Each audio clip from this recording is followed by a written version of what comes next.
Hello everyone, तो कैसे हो आप सब। आज के इस वीडियो में दोस्तों मैं बताने वाला हूं कि आप गेट कंप्यूटर साइंस के लिए अगर प्रिपेयर कर रहे हो तो आप सब्जेक्ट को कैसे अप्रोच कर सकते हो, क्या टेक्निक होनी चाहिए, क्या स्ट्रेटजी होनी चाहिए, वो सारी चीज़ें मैं अपने इस वीडियो में बताने वाला हूं।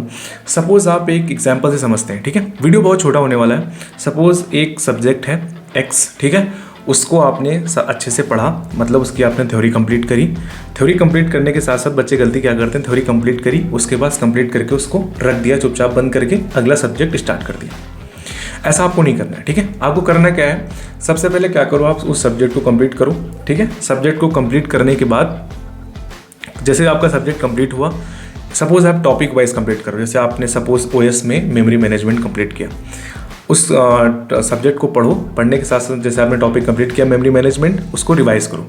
रिवाइज करने के साथ साथ अगर आपने कोई टेस्ट सीरीज ले रखी है, टेस्ट सीरीज में जो टॉपिक वाइज टेस्ट का एक सेक्शन होता है, जाओ उस सेक्शन में और उस टॉपिक का टेस्ट दे दो। सबसे अच्छा तरीका ये होता है, ठीक है। आपने टॉपिक वाइज लिया, टॉपिक कंप्लीट किया, रिवाइज किया अच्छे से, जो डीपीपीज दी हुई कोचिंग से मिली हुई हैं आपको, या जो ऑर्गेनाइजेशन से ले रहे हो वहाँ से अगर आपको डीपीपीज मिली उनको सॉल्व करो। उस टॉपिक को अच्छे से पढ़ो, टप करने के बाद उसके बाद आप सब्जेक्ट वाइज टेस्ट दे दो। पहला बात तो ये हो गई। दूसरा ये कि जैसे ही आपका अब ऐसे आप टॉपिक वाइज टेस्ट देते चले जा रहे हो, उसके बाद जैसे ही आपका पूरा सब्जेक्ट कंप्लीट हुआ, सब्जेक्ट कंप्लीट होने के बाद पूरा अच्छे से रिवाइज किया। रिवाइज करने के साथ साथ उसके बाद आपने सब्जेक्ट का एक टेस्ट लिख दिया, ठीक है, बात खत्म हो गई।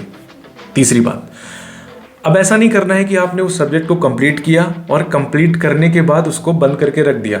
ऐसा नहीं करना, ठीक है। आपने आज पढ़ लिया, पूरा रिवाइज करके टेस्ट दे दिया, उसके बाद आप क्या करो, आपने नया सब्जेक्ट स्टार्ट किया, उसका जो आपने सुबह पढ़ा है, जो भी आपने वीडियो लेक्चर सुबह देखे हैं, उसको सोने से एक बार पहले आप अच्छे से रिवाइज कर लो। रिवाइज करके उस चीज़ को सो जाओ, ठीक है, उस पर्टिकुलर सब्जेक्ट की, ठीक है। लेकिन जो सब्जेक्ट तुमने पहले पढ़ रखा है और तुमने टेस्ट देके उसको बंद करके रख दिया है, उसको हर हफ्ते या 15 दिन में सैटरडे संडे को खोल के एक बार पढ़ने जरूर पलट लो। क्योंकि सब्जेक्ट के बीच में गैप नहीं होना चाहिए। गैप इन द सेंस ये कि सपोज आपने एक सब्जेक्ट आज पढ़ा, आपने अच्छे से रिवाइज किया उसको, उसका टेस्ट लिखे, उस टेस्ट पेपर लिखने के बाद आपने उसको बंद करके रख दिया, फिर आप अगले सब्जेक्ट पे मूव करते रहे। तो आपने ऐसा क्या किया कि 3 सब्जेक्ट बीच में कंप्लीट कर लिए, और वो जो आपने पहला सब्जेक्ट जुलाई में पढ़ा था ना, वो आपके दिमाग से धीरे धीरे निकल जाएगा।